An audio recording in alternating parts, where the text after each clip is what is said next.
Olá, meu amado e minha amada. Quero começar esse vídeo contando uma história que um amigo meu me contou nesses dias, no tempo que ele trabalhava numa fábrica.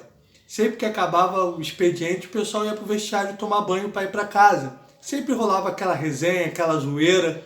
Só que tinha um rapaz que ele nunca participava. Sempre que acabava o plantão, o horário, ele ia direto para casa. Ele sempre falava para os companheiros que ele ia tomar banho em casa. E assim ele sempre fazia, ele nunca ficava para tomar banho no trabalho. Até que certa vez houve uma confraternização com o pessoal da empresa e as famílias foram e a esposa dele estava lá. E aí o pessoal contando altas histórias, piadas, momentos engraçados que aconteceram no vestiário. E a esposa desse rapaz se levantou e falou: "Poxa, contem uma história envolvendo meu marido." E o pessoal ficou espantado e falou para ela: "Não, mas o seu marido ele nunca fica com a gente. Ele sempre vai direto para casa dizendo que vai tomar banho quando chegar em casa." E ela disse: "Engraçado, porque sempre que ele chega em casa, ele diz que tomou banho no trabalho."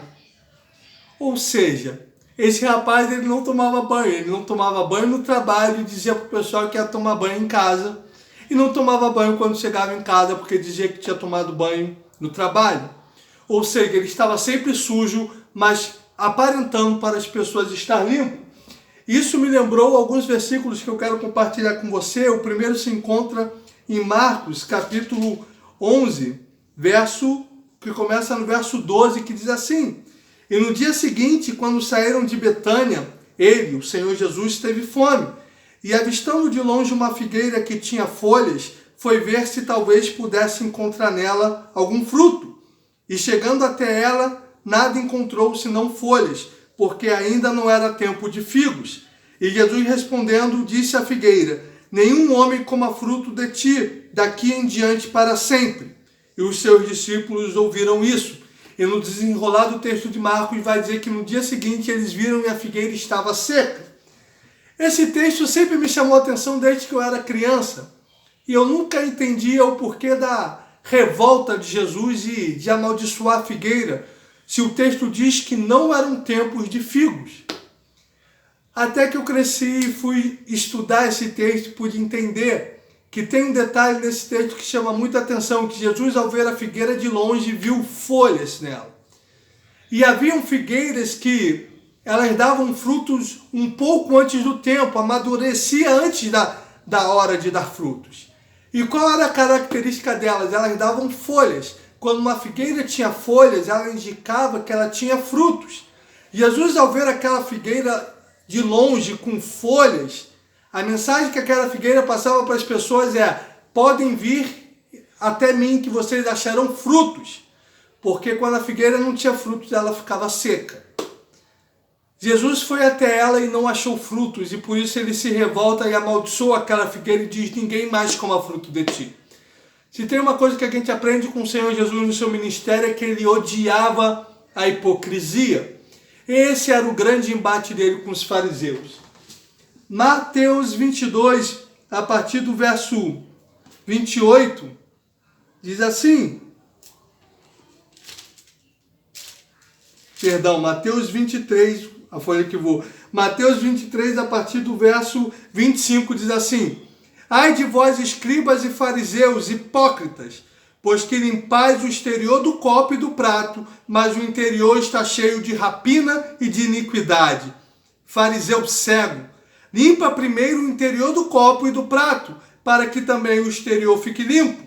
Ai de vós, escribas e fariseus, hipócritas, pois que se assemelham aos sepulcros caiados, que por fora realmente parecem formosos, mas interiormente estão cheios de ossos de mortos e de toda imundícia.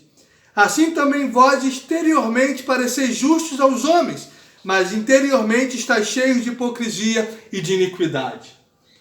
Os fariseus pareciam justos aos homens, mas por dentro estavam cheios de maldade. E Jesus batia de frente com eles por causa disso. Não há nada pior do que alguém que aparenta ser algo que não é. Nesses dias de rede social é o que nós mais vemos. As pessoas querem viver de aparência. Alguns dizem que o problema da rede social é que as pessoas se expõem demais. Antes fosse só isso, se elas se expusessem demais, mas expusessem a verdade, seria melhor. O problema é que muitas das vezes elas expõem algo que elas não são, algo que elas não vivem. Elas querem aparentar. Antigamente as pessoas queriam ser, depois as pessoas passaram a querer ter. E hoje as pessoas se contentam em apenas aparentar em ser ou ter alguma coisa. As pessoas querem viver no fantástico mundo de Bob, elas estão mais preocupadas com o que as pessoas vão pensar delas do que o que elas realmente serão. Os fariseus eram assim. Aquela figueira estava assim, ela aparentava ter frutos. Quem olhasse de longe diria: olha que figueira dando frutos antes do tempo, que coisa maravilhosa. Mas quando Jesus teve fome, foi até ela não tinha frutos para oferecer.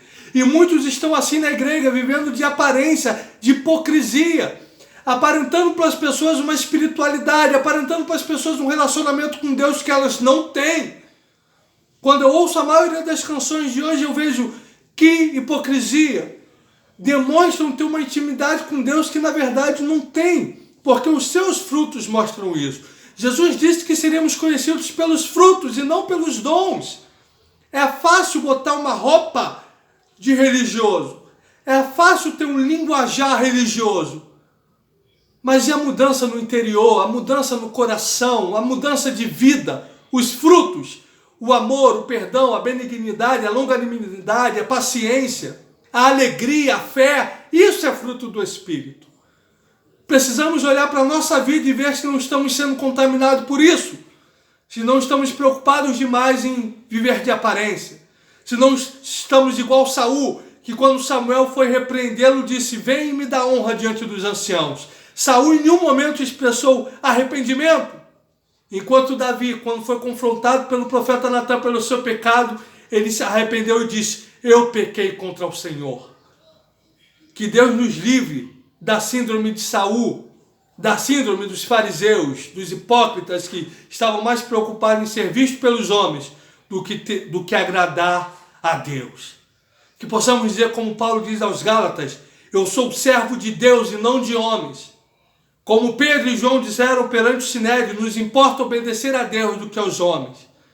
Que possamos nos dedicar a orar e buscar mais viver uma vida consagrada a Deus e não de aparência para a sociedade. E é claro que quando nós somos limpos por dentro, então o nosso exterior vai refletir isso.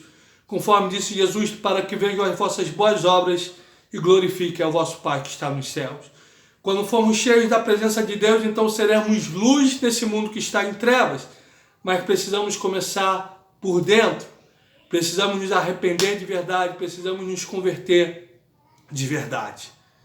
Que possamos buscar isso, buscarmos sermos novas criaturas para a glória de Deus. Mais do que viver de aparência, irmãos, porque Deus conhece o nosso interior. Ele conhece a verdade. Podemos enganar os homens, mas diante de Deus todas as coisas estão nuas e patentes perante aqueles que têm os olhos como chama de fogo e contempla todas as coisas. Que eu e você possamos nos consertar nesses dias e procurar viver uma vida para a glória de Deus.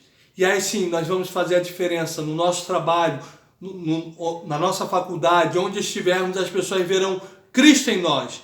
Porque então não vamos viver de aparência, mas vamos viver de verdade. Que Deus te abençoe em nome de Jesus. Que Deus nos faça uma figueira que dá frutos. Frutos para a glória de Deus. E aí sim, se dermos frutos para a glória de Deus, então a chamada ministerial virá como consequência. A chamada ministerial é uma consequência de uma vida com Deus e não um meio. Lá em Daniel, o rei Dário diz para Daniel algo que eu acho lindo. Quando Daniel estava indo para a cova dos leões, ele diz que o Deus a quem tu serves continuadamente, ou em algumas versões diz, o Deus a quem tu serves diariamente, te livre. Na época, no exílio da Babilônia, surgiram as sinagogas, mas não podemos afirmar, a Bíblia não diz, mas talvez Daniel não fosse na sinagoga todos os dias.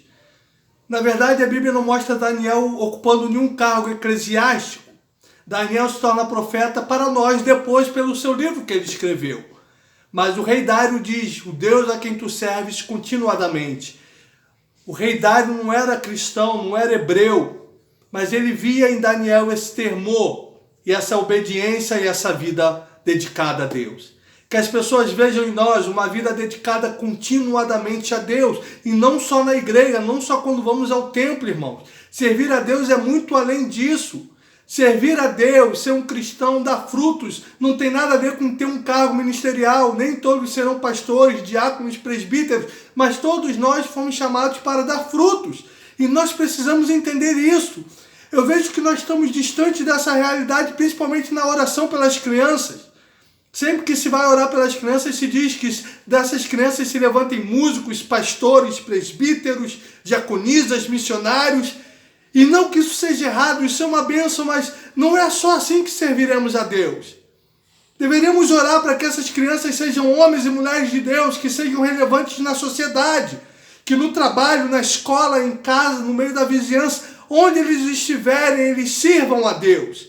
Que onde eles estiverem, eles sejam uma bênção. Que onde eles estiverem, se cumpra a palavra que Jesus disse à mulher samaritana no poço, que rios de água viva fluirão dentro daqueles que creem. Que flua de nós rios de água viva para matar a sede das pessoas lá fora. Irmãos, fomos chamados para ser cristãos 24 horas, onde estivermos. E aí o ministério virá disso para alguns, nem todos vão ocupar cargos eclesiásticos, mas todos nós fazemos parte do corpo de Cristo e temos a nossa função. Que possamos entender isso, que possamos servir a Deus da maneira que Ele nos chamou e onde Ele nos colocou. E aí o que vier disso será consequência e a vontade de Deus para nós.